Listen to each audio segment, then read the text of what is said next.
Hello, everyone, and welcome back to the Sideline Shenanigans podcast. Today with Jacob Maggard Alton Phillips. and also Julia.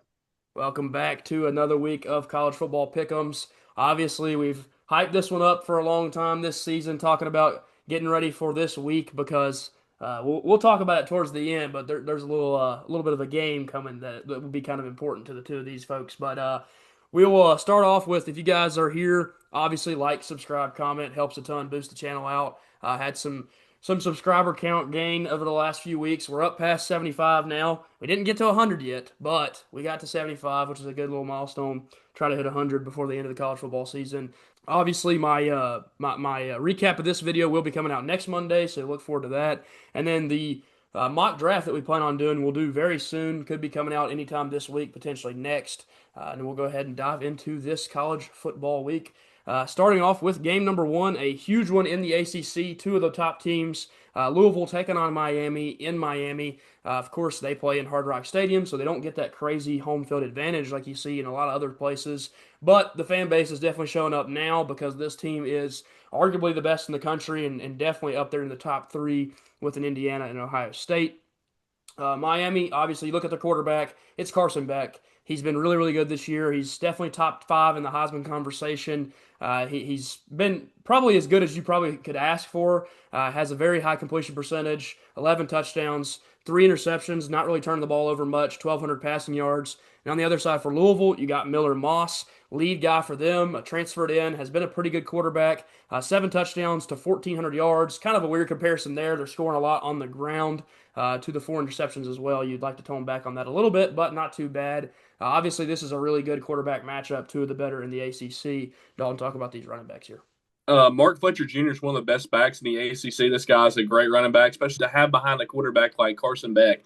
I mean, the guy makes plays with the ball, and that's all you can ask for a guy like that. And then a guy we talked about a lot last year that's Yeah. kind of been very irrelevant this year. He's not done as what we thought he would because he was a younger guy last year, and you would think for him to improve. Isaac Brown, excellent running back last year, and he's kind of been like the tone down a lot this year, and I don't get that. I think maybe an injury or something, something's going on there that's just not right because this guy was a great running back, and I was expecting him to be even better this year. Yeah, there was before the season started, he was in top 10 Heisman polls, expected to be up there with a Jeremiah Love and a Nick Singleton at Penn State as the best running backs in all of college football. He definitely has stepped back a lot in the rushing game. I think part of it could be the fact that they have Miller Moss. He's passing at a high level. He runs a little bit because he did that before he transferred into Louisville, but you do expect more out of him. And then Mark Fletcher has been a huge boost to this Miami offense. They're able to run the ball at a pretty high level. And with that run game being established, on top of how great their passing game has been, they've been a really hard offense to get stops against so far this season. Moving down to the receiving leaders, Chris Bell is the guy for Louisville. Has been unbelievable this year. 502 yards, four touchdowns, 35 catches. It is definitely Miller Moss's favorite target. He has taken kind of over for the guy that went on to the NFL and become the superstar for Louisville. On the other side for Miami, it's Malachi Tony, and this kid is an 18-year-old that just turned 18 during the season. Has been unbelievable. He's the slot weapon that they have. They go to him on short yardage. They can also go to him deep if they need him. He's just an absolute playmaker, and that's the difference maker for this Miami team is they were able to replace a lot of NFL talent with really good talent and fix this defense, which is kind of the story of this team. They were kind of great. Honestly, they were one of the best teams in the country last year offensively, but their defense sucked. I mean, every week they would give up 30 plus points, and if they didn't score 40, they were going to lose the game. So the huge improvements on the defensive side. Mesadora is the sack leader. Ruben Bain, who you could argue is the best defensive player in the entire country, an absolute game changer every time he touches the field. It's just improved this team by so much. And then on the other side for Louisville, they grabbed one of the best transfer sack leaders in the ACC in Clev Lubin coming off the edge. He's been an absolute game wrecker. Was on the board for a lot of different ACC teams. I believe NC State checked in on him. I know Virginia Tech checked in on him. But they grabbed him. He's been graded out as one of the best pass rushers overall in college football as a whole. So good season from him so far, and definitely adds to this defense. Julio, you got anything you want to say about these game or these statistics we're looking at here? Well, I think Carson Beck has definitely improved, and obviously Brown from Louisville. He is. I remember last year y'all talking about him at almost every video. You know, he's a stud. But I think this is going to be. I mean, Miami doesn't have home field advantage, but I think this is it's going to be probably a 3-score game. Looking up to make a pick in this game, taking place in Hard Rock Stadium. Miami is a 13.5 point favorites, but I do think that's a little bit unfair to Louisville. This is a really good football team. They've got a good quarterback. They have a great weapon on the outside, and a running back in Isaac Brown that if he can get going back to what he was doing last year, he's one of the best players in the country at that position. So I think Louisville will hang around in this game. I think it will be pretty close, but Miami is just really, really good. I trust their defense. I trust their offense being able to score points. So give me Miami to get a win here over Louisville. Julio, what's your thought on this one? I think Miami is going to win this game, like I said, probably convincingly. And I know you might disagree with me on that, but I think this is, seeing Louisville versus UVA. Don't get me wrong, UVA is one of the better teams in the ACC and probably been the most surprising team in college football this year. But give me Miami.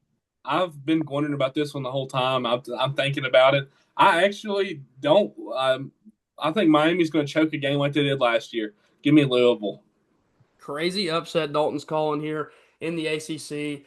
Moving on to our next one here, Washington taking on Michigan in what is one of the biggest games in the conference because whoever loses this one pretty much eliminates themselves from Big Ten championship contention. Washington obviously has had a really good season so far. They have one of the best quarterbacks in the country, has a great season going. And for Michigan, they didn't really get the run game going like they were supposed to last game, and that's why they took a loss.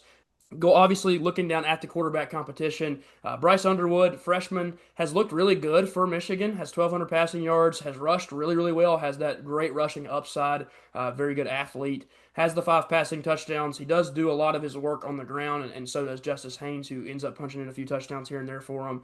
Does only have the 2 interceptions, which is really good because Michigan quarterbacks last year turned the ball over way, way too much, and they were not efficient. That's why this Michigan team can definitely give Washington a test.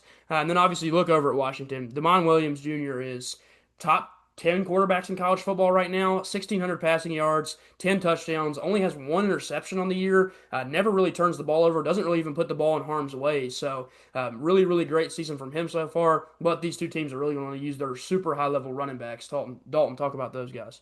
Yeah, like you said, super high level running backs. These two teams have 2 of the best running backs in college football, and I'm going to start with one of the people that Brandon wishes he has at Alabama, Justice Haynes. That guy is a absolute stud. He makes plays in the backfield. He catches passes and stuff like that. He is this Michigan offense. Without him, they would not be in the position they're at with 4 wins. I believe they'd be a 2-4 kind of team because that's what this Michigan team needs to have is a stud running back, and they've got one. And then for Washington, they've got Jonah Coleman, and that guy is an absolute stud also. 2 absolute studs. Jonah Coleman, it's like he had an excellent start to the year. It's kind of cooled down a little bit, but as time goes on, I think he'll start to heat back up. He just has that mid-season jitters a little bit. Yeah, and again, you're looking at a quarterback that's thrown for 1,600 Yep. yards too, so that limits his ability to get a lot of rushing yards a little as well. I do think he's still one of those top tier guys. I think, like you said, both these backs, we're talking about 2 of the top 10 backs in college football for sure. Both have NFL futures for almost guaranteed. Going down and looking at the receiving core, Boston being the lead guy for Washington is one of the top receivers in college football. 444 yards, 6 touchdowns. A great season going from him so far. Obviously, Demond trusts him a ton going out to him for at least a fourth of his passing yards. And on the other side, we talked about it last week. Donovan McCulley has been the lead receiver for Bryce Underwood. Will continue to be that guy for them. They don't target a ton of different receivers. So McCulley, the running backs, they're going to get a lot of the work. And it's going to rely on how these 2 defenses show up to play this game as well. 2 teams that kind of have dynamic offenses that can pass and run the ball. But, of course, Michigan leans more towards wanting to get the ground game established. Going to make a pick in this one, seeing Michigan as a 6.5-point favorite, but also getting this game in Ann Arbor, Michigan, which is one of the best home field advantages in all of college football. Dalton, what's your pick in this one? Yeah, I think this Washington team is very good, but I believe the Michigan run game and it being in the big house is the determining factor here for me. I'm going to go Michigan. Yeah, that's definitely a tough place to go into and play. I do think that Washington has a really good passing attack. I trust their coaching staff. I think they're good enough to come in here and get this win, so I'm going to take them to get this huge upset over Michigan. And Washington, if they're 6-1 and they're rolling, there's a real chance this team can compete for a Big Ten championship game. There's obviously top-tier teams left that haven't been beat, so they'd have to hope for some losses. But Washington coming into the season was kind of a sleeper team. I think they've proved they can be one of those top-tier teams. So give me Washington to get a huge upset over Michigan. I just don't trust their passing attack enough. And I didn't see what I wanted to see out of that rushing game last week. So give me the upset. Julio, what's your pick here? I'm going to go with Michigan just because it's in Ann Arbor, and that's really a tough place to play. You can ask all Ohio State fans that. Yes, they've had zero success going into that stadium over the last few years. It definitely is a huge advantage. Michigan, Washington, I think it'll be a really good game, and there's our picks for that one. Moving on to our next one here, Georgia Tech taking on Duke in Durham, North Carolina. Obviously, Duke has bounced back after a couple losses early in the season to move to 3-0 in the ACC. One of the top contenders for the ACC championship game as we stand. And Georgia Tech, they have kept rolling. Their offense runs exactly how they want it to run. They rely heavily on one guy, and that's Haynes King.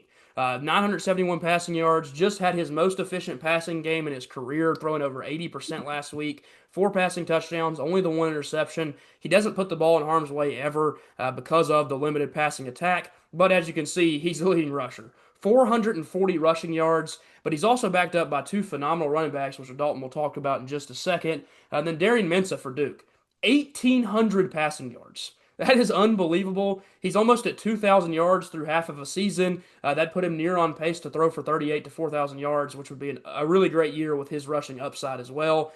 15 touchdowns through the air, too. They are going to rely heavily on this passing game to beat this Georgia Tech team, which they haven't faced a ton of great passing attacks, so it'll be interesting to see how they handle it. Dalton, give me some talk about these running backs here.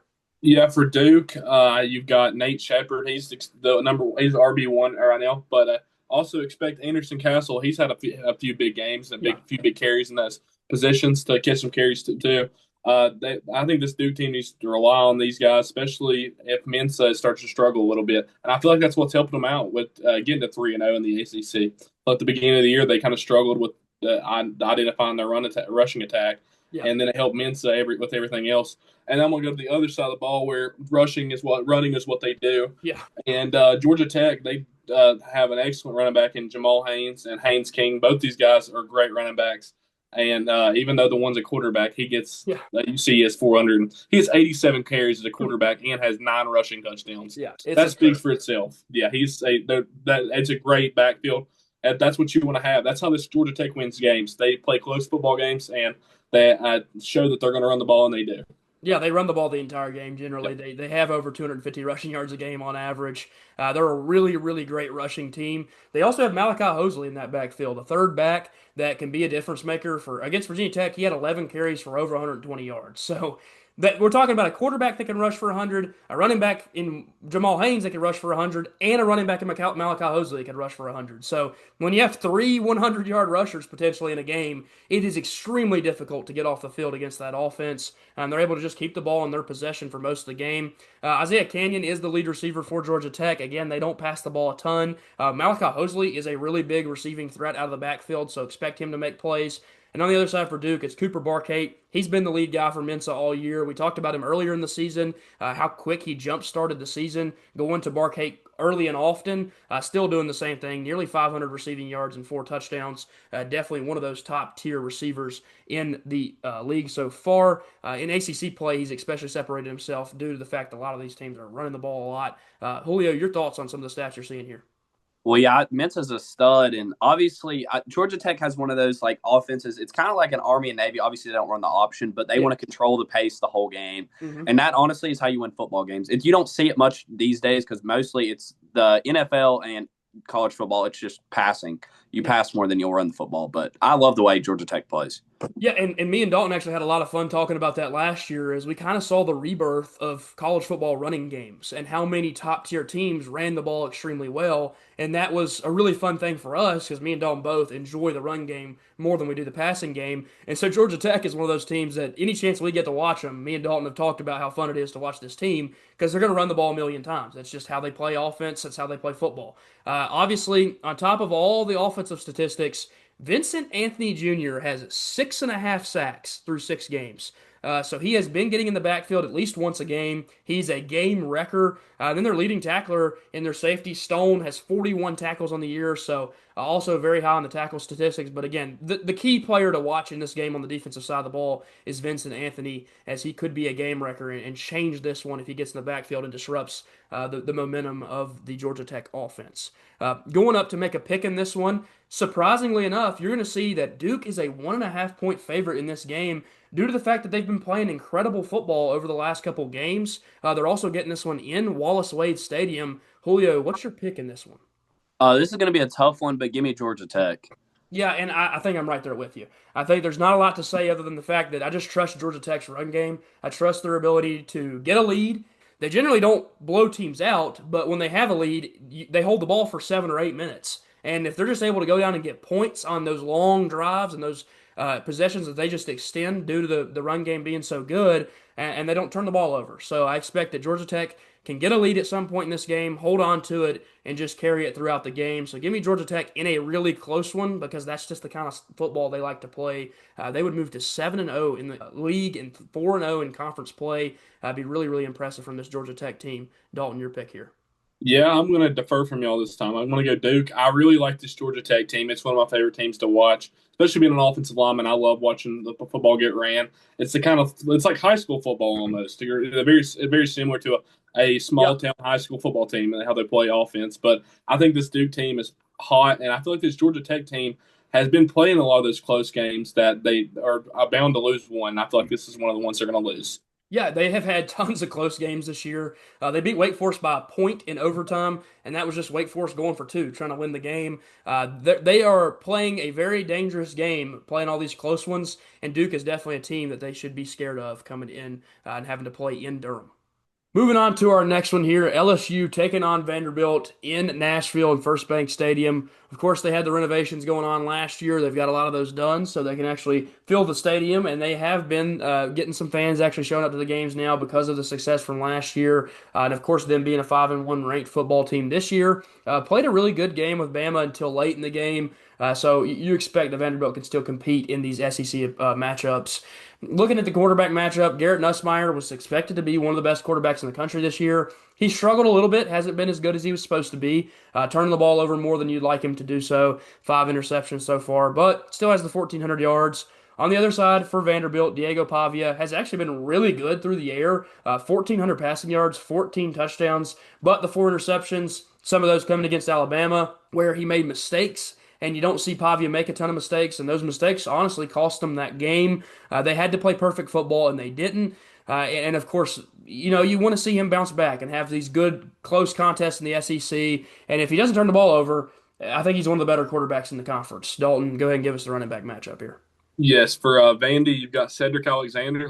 He's a good running back behind Diego Pavia. Another situation kind of like Georgia Tech where they rely on their quarterback to run a lot, and Diego Pavia does that very well. Yeah. And for the other side, you got Caden Durham. Was a freshman last year, had very high upside last year. You could just tell that guy is an athlete. He dealt with a little bit of injuries, I think, during the offseason, and you can see that impacting. But he has started to wake up a little bit Yeah. towards the middle of the season. Yeah, he's missed some time this year too. Yep. Missed a big game in their loss. He was unavailable, so you got to think with him coming back and adding back to the offense if he's available, it would be a big boost for them because they want to run the ball because they've been very limited on the ground so far this year. You mentioned Pavia's rushing upside. He is their leading rusher, 352 rushing yards, 2 touchdowns. Going down looking at the lead receivers. It does appear that Aaron Anderson could miss a game. If Aaron Anderson is unavailable for LSU, they are very limited at the receiver position. So you got to think that coming in this one, if they're down some guys, Vandy's going to have an advantage in that specific field. Look over at Vandy. Of course, they have the two-way player in Martell Height, who plays DB and receiver. He's going to be one of their top receiving targets. But Eli Stowers is the #1 target. He's one of the best tight ends in the entire country, if not the best. He has been a huge part of this offense. And, of course, he's followed Pavia over from New Mexico State. So they have that connection that they built back then. Still really, really good to this day. Going down and looking at the defenses, of course, Harold Perkins, Whit Weeks, both guys that are supposed to be NFL players from LSU. And then Capers on the other side for Vanderbilt had a really good game against Bama, put some pressure on them. And if you can do it against Alabama, who has a pretty good offensive line, you can do it against a lot of different teams. Expect him to be an impact player in this one. They also have a top 15 edge rush. They've been good at getting in the backfield and causing havoc. So expect Vanderbilt to potentially get back there and cause havoc in this one. As you can see, Vandy is actually a favorite over a top 10 LSU team. So really, really impressive from this team. And we'll see if they can get it done here. Dalton, I'll let you lead us because I know you're not a huge Vanderbilt fan. Yeah, I'm not a huge Vanderbilt fan because their little brother in Tennessee. They're not as good as the Volunteers since that's apparent, and I do think they're going to win this football game because I think this team can win football games like this. This is the kind of moment they're made for to beat teams that are good, but they're kind of at like a standstill. Yeah. This LSU team has not really been showing what they were capable of at the beginning of the season, and I feel like this is the kind of game that they lose. Yeah, and again, that makes a lot of sense due to the fact that they could potentially have some injuries to key players as well. Julio, give us your pick. I'm gonna go with Bandy here. I think. Well, when I was watching the Alabama game, I was kind of getting scared towards like the last 4 minutes of the game because Vandy had a chance to win it, and Yeah. I'm not gonna lie to you, Vandy might. I think they'll win this game because I mean it's at home and the fans are gonna show out. Yeah, and really that's the big boost for them is they never had a big fan base. Even last year when they were winning football games, they were getting outmatched by opposing crowds because people still didn't believe it was a real thing that they were going to win these games. They've now proved that. They're 5-1, they're ranked, they're in the SEC, they're in the competition to still win a conference championship. That's definitely not out of hand. Is it likely? No, but can they do it? Yes. I'm also on board. We're all riding with the Commodores, believing that Vanderbilt can get a huge win in this one. I think those injuries to LSU is a big question mark. I think Nussmeier's play has not been at the level you'd want it to be at. And LSU's defense is one of the best in the conference. They have a top end defense overall, but they're really good at shutting down the passing game. And Vanderbilt is not going to want to pass the ball. They want to run the ball. So I trust this Vanderbilt team to get the run game established. They're very hard to stop, and they usually gain yards no matter what. So give me Vanderbilt to get a huge win to move them to 6-1, jump them back up inside probably the top 15, definitely, maybe the top 12. And you could see this team really competing in the SEC, trying to push for a championship spot. Moving on to our next one here, Ole Miss taking on Georgia in what is a top 10 clash in the SEC. A very, very important game for the Georgia Bulldogs. If they drop a second game in conference play, it makes that run to the playoffs extremely difficult. And then for Ole Miss, they have to bounce back after last week where they almost lost to a Washington State team that's pretty feisty, but not a team you can lose to if you have championship aspirations. Looking at the quarterback matchup, Trinidad Chambliss has already thrown for more yards than Gunnar Stockton, and he missed the first 2 games of the season as Austin Simmons was their starter. He's been really, really good this year. He brings a high level rushing upside as well. I think he's over 300 rushing yards on the season. And on top of that, Lane Kiffin was in his ear all week last week saying, we can't do this D2 crap because that's how he looked for part of that game. He struggled. And when Lane Kiffin got in his ear, got him lined back up, and got him ready to go, he was able to finish the game out and get a victory. I do believe he'll obviously be their starter the rest of the way. And then Gunnar Stockton for Georgia. When it matters, Gunnar Stockton is a really good player. Late in those games, you know at Dalton in the Tennessee game, he made a really good late play. In the Auburn game, when he was rushing, he made a really good late play to get it done. So he has that clutch factor, but I still don't trust him as a high-level passer. He still isn't one of those top-tier guys with the ball in his hand as a passing quarterback, but I do believe in him as a rusher, and I think he knows how to run this offense, and he's also good at keeping the ball in his possession. Only the one interception on the season, so should be a pretty fun quarterback matchup here. Dalton, give us these running backs. Yes, for Georgia, you got Nate Frazier and Chauncey Bowens, two excellent running backs. This Georgia team is like loaded with running backs. They always Yeah. have crazy good talent, and I just think that this Georgia team, this is their identity. They need to stick with it because a guy like Gunnar Stockton can win you football games, but you don't need to rely on him to be able to pass the ball Right. 300 yards a game. He's the kind of guy when they key in on your run, you let him air that ball out, let him throw one to your excellent receivers that you're going to talk to about in here in a second. Yeah. And then for Ole Miss, you got Keyone Lacy. This Ole Miss team with Lane Kiffin is not notorious for running the ball, but this guy's doing very good at what he's doing with not having with. I mean, he's got 130 carries, which is crazy. I didn't realize. That's awesome. I've never seen Ole Miss running back with that many carries at this point of the season. And I guess Lane Kiffin trusts the guy, and he's doing what he needs to with the ball. Yeah, again, he has 8 touchdowns on the year, too. That's a huge Yep. thing for this offense. They're very high scoring. You know how Lane Kiffin runs an offense. They're going to score a ton of points. And I think the key for them has been figuring out the defensive side of the ball. That's what makes Lane Kiffin's teams more competitive in the SEC nowadays. Going down and looking at that receiver matchup, Harrison Wallace is the guy for Ole Miss. 17 receptions for 361 yards. That means he's averaging well over 10 yards per catch, making plays when he gets the ball in his hand. And then for Georgia, they have a multitude of targets they can go to. Oscar Delp and Lawson Lucky, two great tight ends that they can throw the ball out to. They have running backs that can catch passes, but they also have Zachariah Branch and Colby Young. And those two targets have been huge improvements on the receivers that they had last year. I do think that helps Stockton in the passing game and makes them just a little bit more effective. And when you talk about the defensive side of the ball, obviously Ole Miss, I talked about it once. Their defense is why they're a competitor in the SEC this year, but also a competitor at the top of all of college football. They can be a national championship level team because they have the defense to back up their offense. And then Georgia. I mean, they're always at the top of that composite list of talent. They're going to produce tons of defensive talent, guys that are going to go to the league constantly. You do expect that, these playmakers will make plays against Ole Miss in this one. Obviously, moving up to make a pick here, Georgia playing in Sanford Stadium against Ole Miss. Ole Miss has got a really good season going, and they want to continue that, but they are big underdogs in this game. 7.5-point underdogs. I think a lot of that has to do with the fact that Kirby has to win this game. He has to keep winning football games. If you lose this one, you can't lose another one the rest of the year, or the playoffs are out of talk. So you got to get it done in a big matchup. Julio, what's your thoughts on this one? I'm gonna go with Georgia here. I think Ole Miss is, if this was at Ole Miss, we saw it the LSU week. LSU fell apart when they played Ole Miss at Ole Miss. But I mean, there's only one team that can beat Georgia at home. Yeah, I don't think that's a crazy take at all. Georgia had a 33-game home winning streak. I think they're one of the best teams in the entire country when they get a home game. I'm going to agree with you here. I think Georgia will take this one. Kirby, again, when his back is against the wall, I said it last week, I'll say it again this week. He's the best in the sport. When he has to win a football game, he can go out and scheme up a game to go get a huge win. If Georgia wins this game, we'll see them right back inside that top six, maybe in the top five. They'll be right there with Alabama because, of course, Bama has that win over them.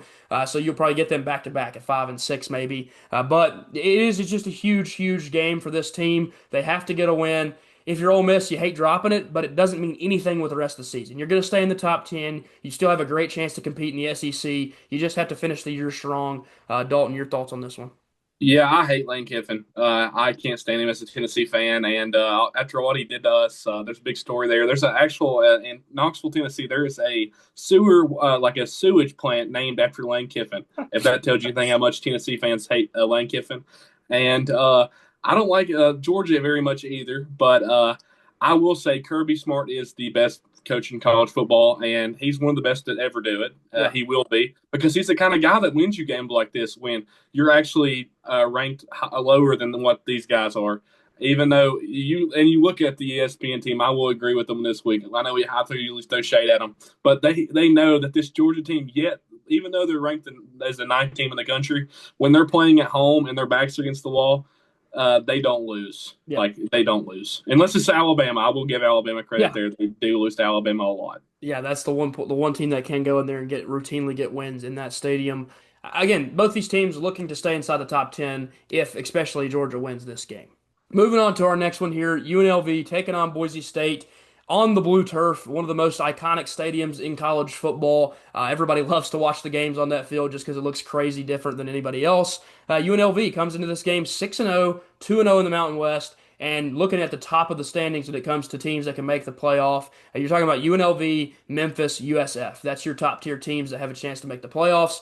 UNLV can run the table in the Mountain West. It's not as strong as it was last year. You look at the quarterback matchup, Anthony Calandria has actually been really good for UNLV this season. 1,400 passing yards, 10 touchdowns. Does have the 3 interceptions, but brings really high rushing upside. Can make plays with his legs. Did it a lot at Virginia. He's doing it now at UNLV. And on the other side, Maddox Madsen, a guy that me and Dalton talked about at the very first time we talked about this team. He was supposed to be consistent and supposed to be the guy. He was the quarterback last year. He come into the year and he struggled, and he lost him some games early on throwing interceptions. He had 3 in one game. That you see that 5 number. He did all of it in 1 or 2 games, bad play, but he's bounced back. He's thrown for nearly 1,600 yards. He has 11 touchdowns, and he's got the offense rolling a little bit. He's got to continue that if they want to go out and beat a really good UNLV team coached by Dan Mullen, who is one of my favorite targets at Virginia Tech for the coaching spot. Dalton, talk about the running backs here in this one, as it will be very important. Yeah, for Boise State, they're trying to find another Ashton Jeanty or 2 guys that make up for Ashton Jeanty. And they found 2 good running backs that aren't Ashton Jeanty, but they can make plays. I like that because that's what this team does. Dylan Riley and Sire Gaines, both good running backs, and they do what this offense does best. They run the ball good. They catch balls out of the backfield. Maddox Madsen, like you said, it's what he did last year. He was a game controller. Didn't throw very many interceptions. He leaned on the running back because you had the best running back in college football last year. But still, you can still do that with a backfield kind of like this. Not as much as you did last year, but you can still give these guys the ball split carries to give them both combined together for 35 times a game. Yeah. And then you're fine when doing that and then passing the ball a little bit. On the other side of the ball for UNLV, Jaden Thomas, this guy's an absolute athlete. He's a stud. I mean, he's disgusting. This UNLV team also runs the ball very well. They pass a little bit better, in my opinion, even though the passing yards are a little bit less. But I think this UNLV team needs to give the ball to Jaden Thomas more. I mean, 72 carries, and this guy's averaging almost, I think, eight yards a carry. That's crazy. And I think this guy just needs the ball more. And I feel like even though you're a 6-0 football team, this is the kind of game you can lose if you don't run the ball really good. Yeah, I mean, Jaden Thomas is a monster. He is one of the best running backs in the country. This guy will be playing big-time football somewhere next year. It could be wherever Dan Mullen ends up going. He could follow him, but he's a great, great running back, has 6 touchdowns on the year. It just seems like when he gets the ball in his hand, he is that dynamic playmaker. He can catch passes out of the backfield and can make a real difference in the rushing attack. Obviously, looking down at the receiving attack, it will be very important for both of these teams. They want to establish a ground game, but a big part of the passing attack is Jaden Bradley for UNLV. 493 yards and only 28 catches this year. Does only have the 2 touchdowns, but when they get down towards the red zone, Calandria and Thomas's rushing attack gets to be the biggest part of their offense. On the other side for Boise State, Chris Marshall is the lead receiver, but they have Latrell Caples returning from last year's team, was very important. And Matt Lauder, one of the better tight ends in the country, saw him be very effective last year because of the system that they were running it in. Would like to see him get the ball a little bit more and get rolling on the ground. Going down and looking at the defenses, both these teams just have to rely on getting decent pressure on the quarterbacks and not letting them sit back there all day because both Madsen and Calandria have escapability and can get out and make plays with their legs. Going up to make a pick in this one, you see Boise being almost 11-point favorites, and now the spread has shifted over to 13-point favorites, which is crazy to me. I think UNLV is a really good football team, and I guess I'm riding with a crazy upset based on the numbers. Give me UNLV to get a huge win over Boise State in their stadium. I trust Dan Mullen in this big game that he has. I trust Calandria. I trust the running game that they have. So give me UNLV to get a close victory over Boise State. Julio, what's your pick here? I'm going to go with your pick, Max. I'm going to go with the upset, apparently, and go with UNLV and ride with Dan Mullen. Dalton, what's your pick? Yeah, I'm going to go Boise State. I always think about me and Brendan back in the day, NCAA 14 playing on, you'd always switch it to the blue turf over Boise State. And I feel like that's like one of the cooler places to play in college football. You might not have the fan base that some of these places have, but you have the most unique thing in college football, and that's the field. The blue field obviously is a big deal for them because they sometimes will rock blue jerseys and blend into it. But the funniest thing is, you talk about the fan base, Boise State actually has a really great college football history. Go back and look at what they've done in college football. They've been ranked plenty of times. They've won big bowl games. And so when you talk about group of 5 teams that are not in the power, they're one of the best to ever do it in the group of 5, of course, with some of those military academies that dominated back in the day. But I do believe in UNLV, and this will be a fun one in the Mountain West Conference. Moving on to our next one here, USC taking on Notre Dame in what has become a really good matchup. USC coming off the huge victory last week over Michigan. Now they're playing another rival in Notre Dame who has come into this game kind of rolling. Their offense is scoring a ton of points. They've established Jeremiah Love, and they've really established him. And Jadarian Price, I think, has rushed for over 400. So when you talk about those running backs in a minute, you'll understand how important they will be in this game. But to look at the quarterback matchup, because believe it or not, this is 2 of the better quarterbacks in the country, too. Jaden Maeva, 1,852 yards, 13 touchdowns, only has 2 interceptions. A lot of that is boosted by the superstar receiver he's throwing to, who I'll mention in a minute. And then C.J. Carr on the other side for Notre Dame, they have their quarterback for the future. He is a redshirt freshman that looks like an absolute superstar, 1,600 passing yards, 13 touchdowns, only has 3 interceptions, doesn't turn the ball over much, and brings them a rushing upside. I really like C.J. Carr, and I love their passing attack as a whole, which was something I couldn't say about Notre Dame last year, and I think that's why this team has started to get rolling. But obviously, the most important part about this team is that run game. Dalton, talk about the running backs in this one. Yeah, for Notre Dame, Jeremiah Love and Jadarian Price, that's 2 of the best running backs in college football, and they're in the same football team. Yeah. And you see that Jeremiah Love has 100 carries, and let alone Jadarian Price is probably over 50. And that's what's insane. This team has realized, like we said at the beginning of the year, they need to run the football to win football games. And I don't know why it took them that long to figure that out. I feel like that's like a situation. You have 2 of the best running backs in football, so you should probably run the ball and let your freshman quarterback like relax a little bit, and he's doing good right now. Finally, because he realized that he has two great running backs to back him up all the time. And then on the other side of the ball for USC, Jaden Maeva is a great quarterback, and he's also got a running back that's very good too. Waymon Jordan has played very good, especially in this Lincoln Riley kind of offense. This Lincoln Riley offense isn't known for running the ball a whole bunch, and he doesn't get the ball as much as like a Jeremiah Love does. But he's actually got more rushing yards than Jeremiah Love on 12 less carries. So, I mean, that shows you how good that guy's doing right now. Yeah, and again, they had a great week last week as well, running the ball. That's why they won that game against Michigan. They actually outran Michigan by a lot.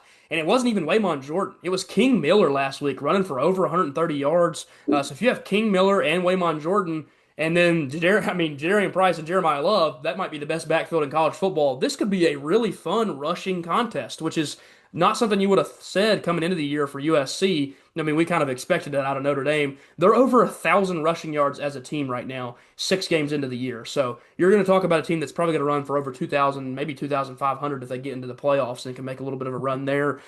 Looking down at the receiving game, of course, Makai Lemon is an absolute freak of a receiver. This dude, his hands are unbelievable. I don't know if you've watched him play at all, but they target him 10, 15 times a game. Anytime Jaden Maeva needs a catch, he goes to Makai Lemon, and his hands, like I said before, are impeccable. He will make every catch if you just put the ball in his radius.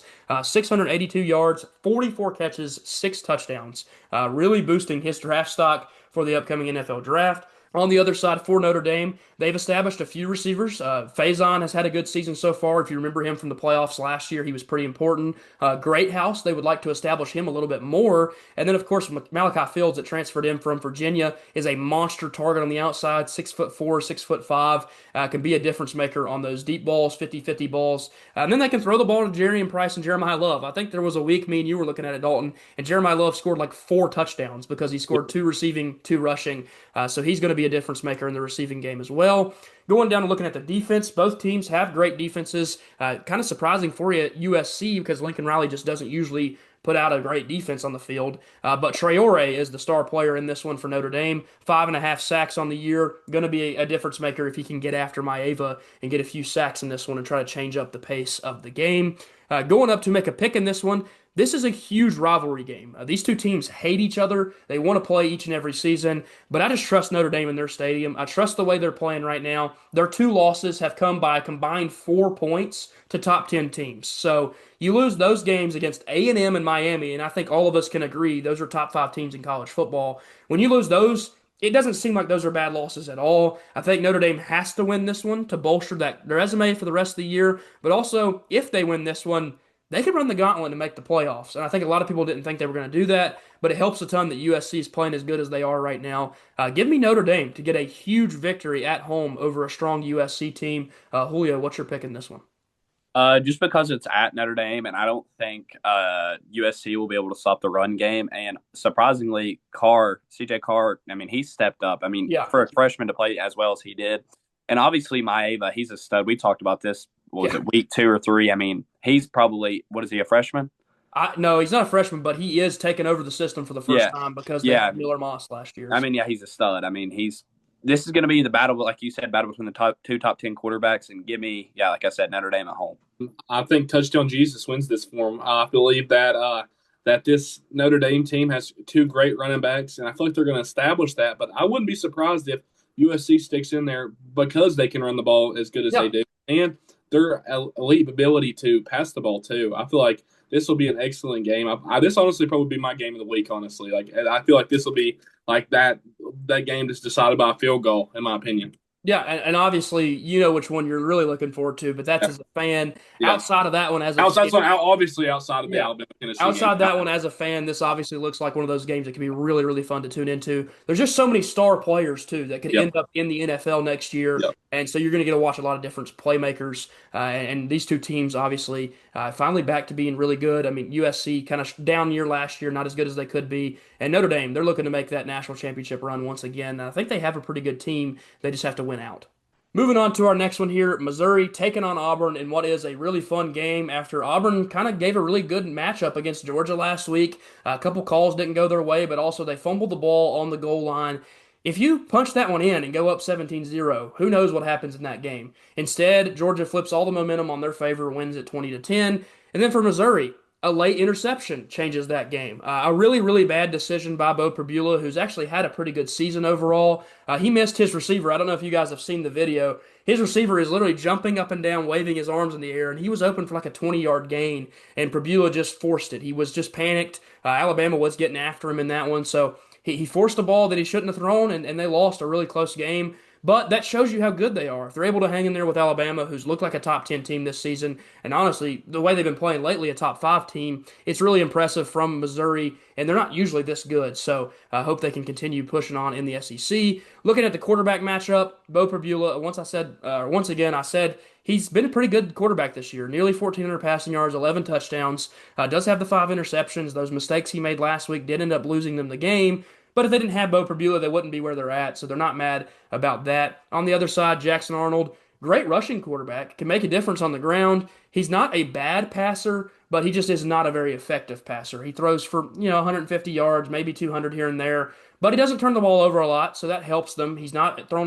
he's not thrown any interceptions this year and does have 5 touchdowns. But the more important part of this game is certainly the running backs. Dalton, talk about the running game in this one.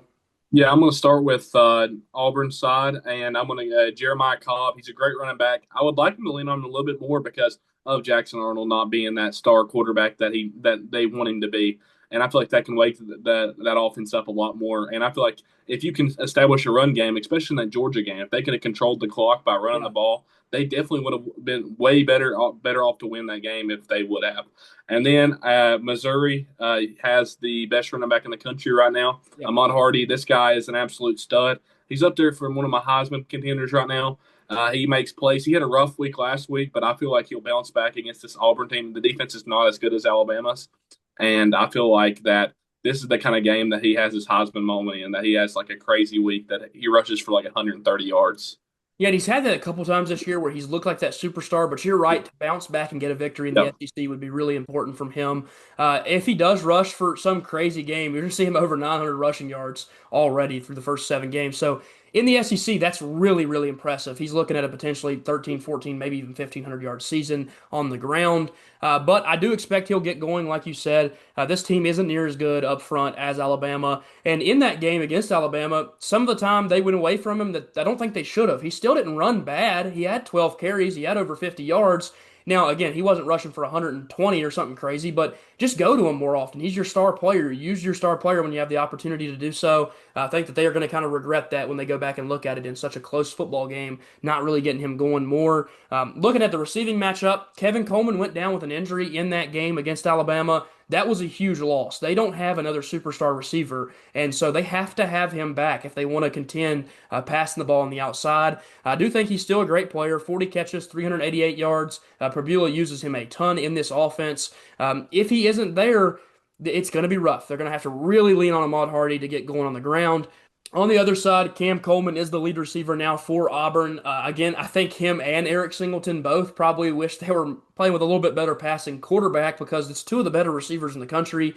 I do think that those 2 guys, you may see them somewhere else next year. But if they stick around in this offense, they're still going to be the top tier targets that they are now. I expect that they'll be able to get going a little bit. Just don't think they're super dynamic due to some of the lack of passing ability from Jackson Arnold. The 2 defenses, they need to show up in this one. The Missouri Tigers made some really boneheaded decisions in that game. Julio, I think you'd admit to it too, that early in that game, Missouri kind of gifted Alabama a couple drives on stupid taunting penalties. One of them, the guy didn't even make the tackle and runs over and taunts him. It just stupidity. Yeah, I remember that. Yeah, that was stupid. It just bad decisions from Missouri in a 3-point game. You look back at it and you say, what could they have done better? And again, I still think this Missouri team's really good. I think you would probably agree with me after watching them play Alabama.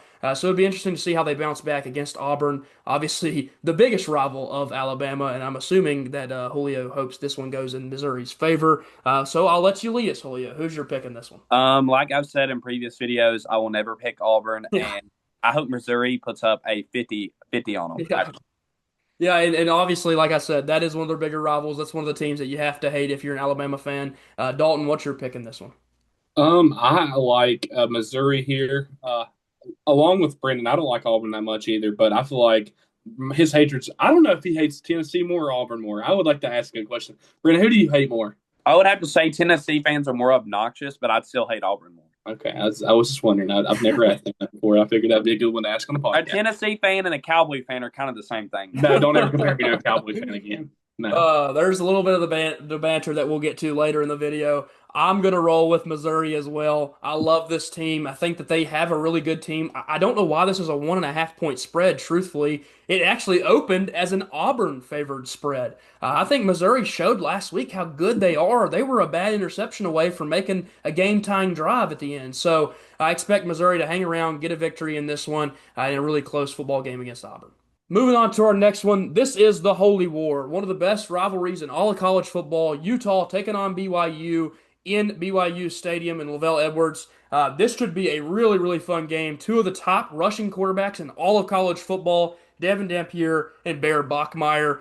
Dampier really got the run game established last week where he rushed for 120 yards, but also he's a great passer. 1,100 passing yards, 11 touchdowns, only has the 3 interceptions. Expect him to be the game changer, the difference maker in this one. Bear Bachmeier, he wears 47 for a reason. He plays like a fullback, so he runs the ball a ton. I think he had well over 20 carries last week, but still has 1,200 passing yards, 8 touchdowns, threw 2 interceptions in that game. So if they're going to win this one, they definitely need Bear to play a little bit better, and I do expect he'll play a pretty good game here. Dalton, talk about the run game in this one. Yeah, I'm gonna start with Utah. Wayshawn Parker's a stud at running back. They also have David Dampier, like you said, two guys that can run the ball very, very good. I feel like that's very much of their offense is just to be able to run the ball. And for BYU, I'm going to talk about a guy we talked about last year. Last year, they had a lot of guys that ran the ball. Yep. This year, LJ Martin has established himself as the number one back, and he is doing it very well. He's averaging 6.5 yards a carry. Like that dude is insane. He's a great running back. And that's what this BYU team was lacking last year. They didn't have that one guy that was the standout back, and he's established himself as this year. Yeah, and if you remember, I think it was like a game or two into the season, LJ Martin got hurt, and so he missed a lot of the year. He's definitely established himself as the top running back. It also helps a ton when your quarterback can go out and run the ball a million times too. You saw that really work for them last game. They got a victory in overtime, and it was Bear Bachmeier and LJ Martin all the way up and down the field. It was just run, run, run, run, run. They stopped letting Bachmeier throw the ball, and it worked. So that's how good they are at establishing the ground game and getting it going. Going down and looking at the lead receivers, Davis is the guy on Utah's team, leading them with 39 catches, 416 yards, and 2 touchdowns. Dampier's favorite target on the outside, but I will expect Dampier to be a rushing guy. One of the main things of this game will be how does he get his legs established. And then for the receiving leader on the other side at BYU, Chase Roberts, who was the lead guy last year in that offense, he returns and is having a great season. 22 catches, 420 yards, 3 touchdowns. Expect him to be the top-tier target for Bear Bachmeier. Maybe you might see his brother get going as well. They haven't used him as much as Stanford was using him last year, so would like to see the other Bachmeier get going in the receiving game too. Now looking at the Utah defense, as it will be one of the biggest parts of this game, they have John Henry Daly, who me and Dalton talked about last week, who has 8 sacks on the season now through 6 games. That is unbelievable. He's on pace to have a 14, 16, somewhere in that area sack season. If he does that, this is a guy that can probably go get drafted in the NFL. And then BYU, they're going to rely on their defense as well, but it's not near as good as that Utah pass rush, as it's one of the best in the country. Going up to make a pick in this one, you do see that BYU at home are underdogs against Utah in the Holy War. Dalton, who do you think takes the Holy War here? Just because of John Henry Daly, I'm just like all about this Utah team. John Daly's one of my favorite golfers ever. He's probably over there drinking a few beers, smoking some cigs on the sidelines. And he's just having a great time over there. And that's the opposite of what they're doing at BYU. So they're really not condoning any of that right now. No, and Utah, again, has a great football team surrounded by the Devin Dampier, who is an ultimate talent at the quarterback position, can rush, has obviously had a pretty good passing season as well. But you're right, John Henry Daly being one of the best pass rushers in the country, he's going to get after Bear Bachmeier, make a difference in this game. Give me the Utes, baby. Give me the Utes to get a victory here. Julio, who you got? Give me Utah. I think me and Magger talked about this before the season, that Utah's, they're a playoff team. Preseason, we were like, that was our team. We were going back and looking through rosters, and we're like, this team really could likely make the playoffs. Yeah. I think that at the top of the Big 12, with Arizona State's loss and the potential of not having Sam Levitt. If he's down, they would drop out of the race. They've already lost to Utah, so Utah has that big win. I think Utah could run the table and play at Texas Tech in the conference championship game, and that would be a really fun one with two teams that are good enough to make a playoff appearance. I love Devin Dampier, love this team, and Utah gets it done against BYU. It ends their perfect season. Moving on to our next one. This is it. This is the big one. Don't get scared. Tennessee taking on Alabama in Bryant-Denny Stadium. Tennessee does have the one loss on the season, but since that game, they've played much better football. They've been in close games. They know how to win close games now. They do have to rely on the kicker, who I think is less of a problem than the kicker on the other side for Alabama, a team that has had their kicking struggles, but it hasn't mattered. They've been able to get these close wins, get the victories that they needed to get to the point where they're at. This brutal stretch of 4 straight ranked opponents for Alabama comes to an end here. Can they capitalize with a huge win, or will Tennessee get the best of them? Dalton, I'll let you start us with some Tennessee talk. Yeah, I really love this Tennessee team. Obviously, I'm a Tennessee fan, but I want to go over to Alabama real quick. You know the reason why they're going to lose this game? Because they don't have Jam Miller. Do you know who they lost to when they didn't have Jam Miller? Florida State. Do you know who Florida State's lost to people? They've lost to a lot of people. And guess 3 what? ACC I'm just games saying. in a row. So, yeah, that's what I'm saying. I'm saying there's a little something fishy there. And this Tennessee team is excellent. I think this is as good as that 2022 team, in my opinion. I feel like this team is like firing on all cylinders. Like last week was close. That Arkansas team, that's just a game that they're fighting because their head coach got fired. And they just can't beat. They can barely beat Arkansas every year. So I mean, it's whatever. Yeah. And I think this team is just all around better than Alabama, in my opinion. We have a great running back room. I feel like that's what's going to win the football game for us. We have one of the best receivers in college football that's better than anybody on Alabama's football team, Chris Brazzell. Then our defensive line's been good the last few years. It has continued to stay good. Our cornerback room is hopefully going to be healthy this week. There's rumors that Jermod McCoy might play and Ricky Gibson might play. I think Ricky Gibson will play, but I don't think Jermod McCoy will, which is kind of sad because he had a huge game against Alabama last year. And I feel like this will be a game that a field goal wins the game, and I hope is on their side. I think it will be. Yeah, and quickly, before I let Julio rip on the Alabama side of things, the injury report is extremely important for Tennessee. If they get back a Jermon McCoy or if they get back a Ricky Gibson, can absolutely change the way this game is played. They've been able to go out there and get stops and especially force turnovers. They've forced a ton of turnovers. So when they've needed it most, they've been able to do that. And obviously, if they get one of those two players back, you can put them on a Jeremy Bernard, put them on a Ryan Williams, whoever is on the outside, and try to get those big stops. Now, Julio, I'll let you rip on Alabama. Hey, can I say something real quick? And we also have Colton Hood, too. Colton Hood is a future projected first-round corner. So we have an excellent cornerback room if they all get healthy. We might have the best in college football. I did give him some props in the recap earlier this week. Talked about how well he stepped into the role of being the CB1 for them. But they definitely need one of those guys back in this game. Julio, go ahead on Alabama.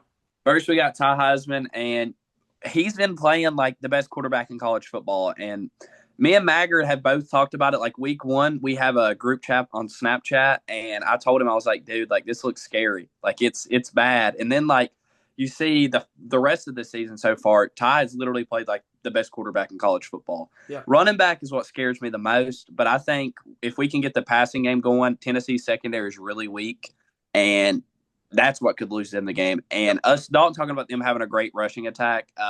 We stopped the best running back in college football for 52 yards last week. I don't think they have Hardy on their team. And then you go to the defensive side, LT Overton is going to play a big factor in this game. Yes. He is going to be, if he can get some pressure, I think Tennessee's going to struggle. And if Tennessee has two or more, even two stops, Tennessee gets stopped 2 or more times, this game could get out of hand. Yeah, and Alabama, I will give a quick rundown like I did for Tennessee on the other side.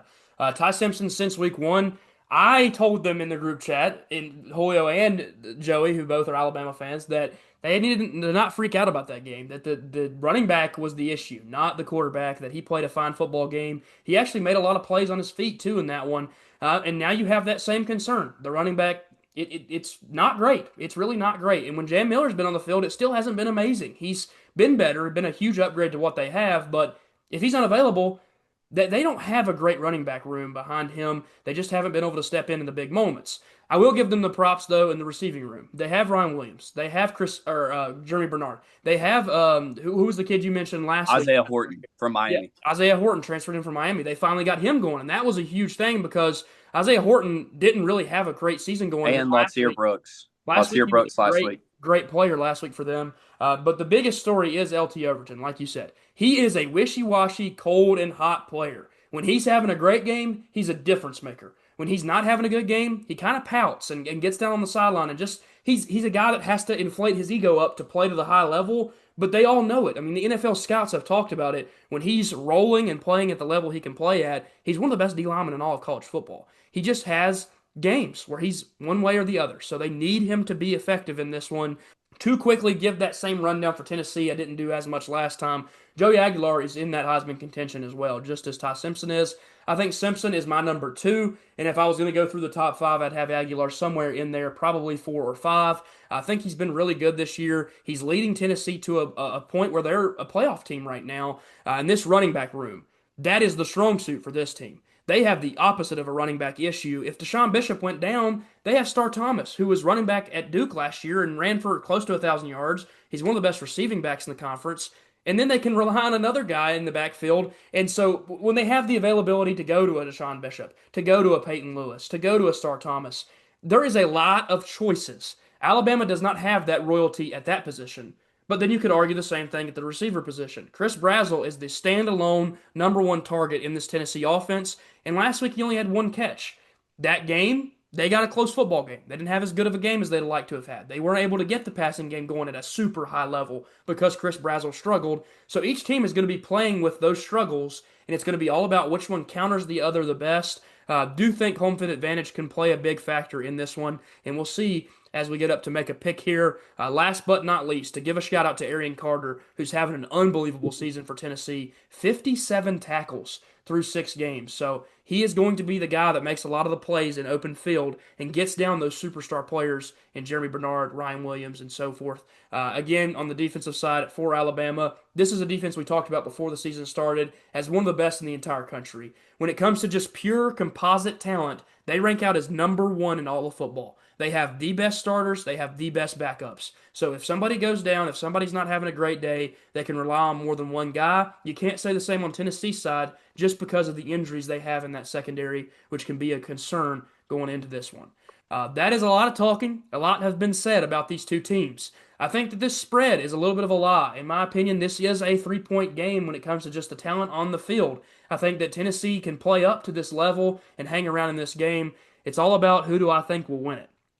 When I look at the overall matchup, I think that Tennessee being without their 2 corners could hurt them a lot. If they can have back a Jermon McCoy or Ricky Gibson, or even both, I love this team. I think that their defense can play at a high level. What concerns me about Alabama, that running game. If they aren't establishing any ground game at all and they're just pinning their ears back and getting after Ty Simpson, he's going to probably make a mistake here or there. He might take a bad sack. He might throw an interception. He might fumble. And Tennessee, they've been one of the best teams in the entire country at forcing turnovers. If you look at last week, they don't win that football game unless their defense forces 3 turnovers. I think Tennessee's going to get one of those in this game. I don't know if it's going to be one of those backup running backs for Alabama that fumbles a ball or if they get after Simpson a little bit. But give me Tennessee in this game. I'm going to take Tennessee. I know it's going to make Dalton happy. He's going to love it. I told him earlier in the year that when I took Georgia, there was another game down the road that I might be on his side of things.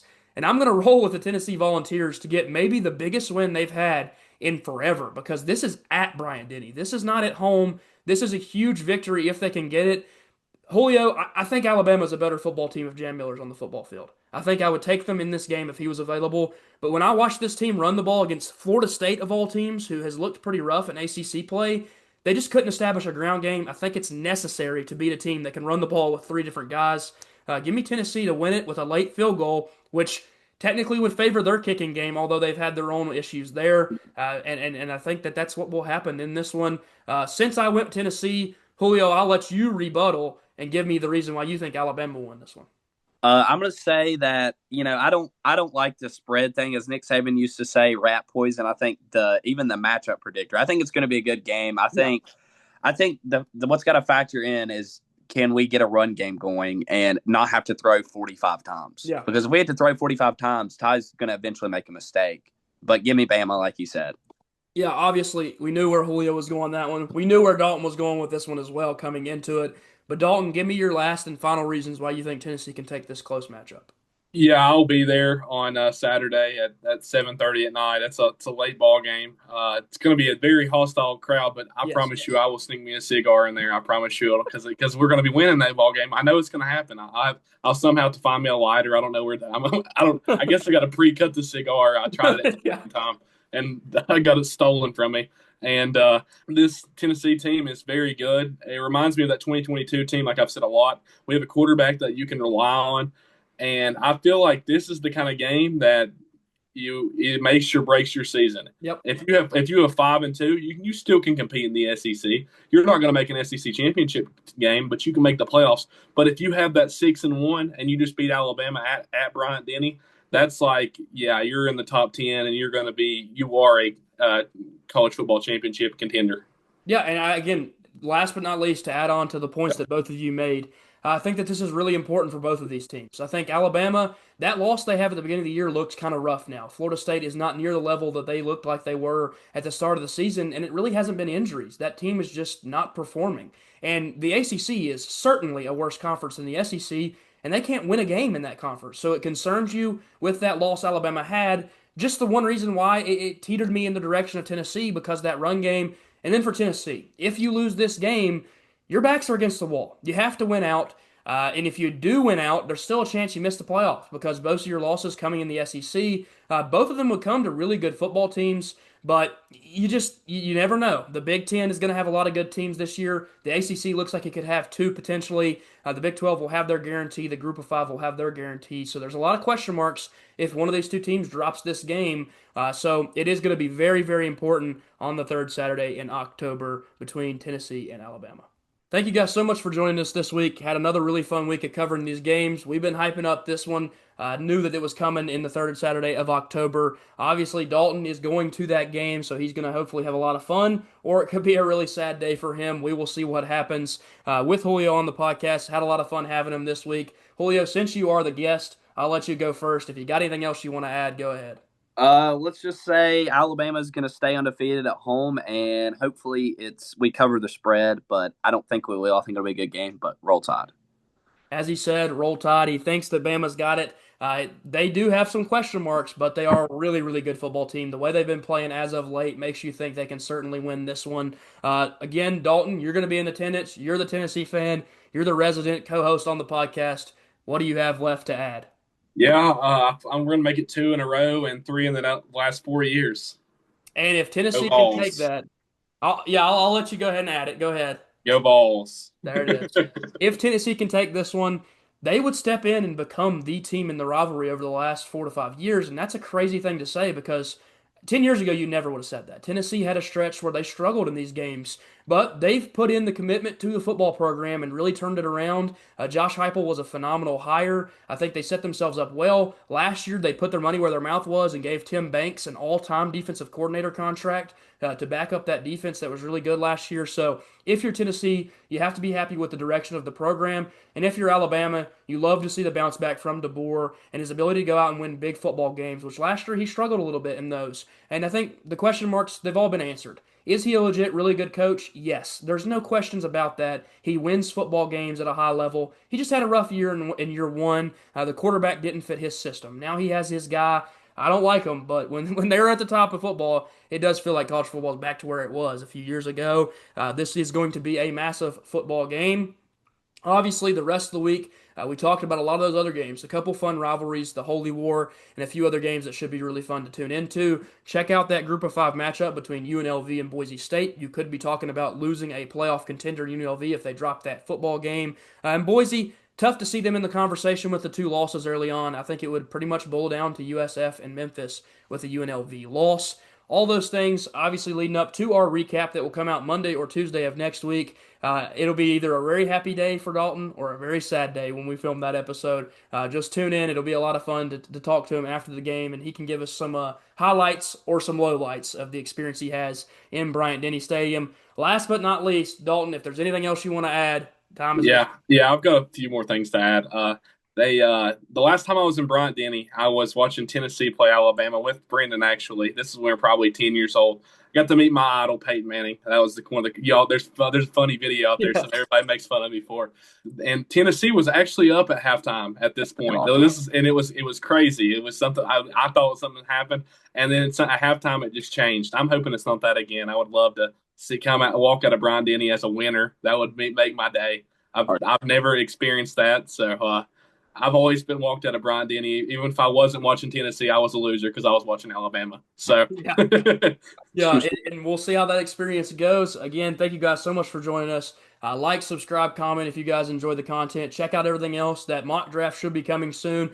I think I might be able to get Dalton and Julio on there, so we might do a little bit of talk for the NFL for the future. Again, thank you guys so much, and we'll see you guys on Monday for the recap. Peace. peace. Peace.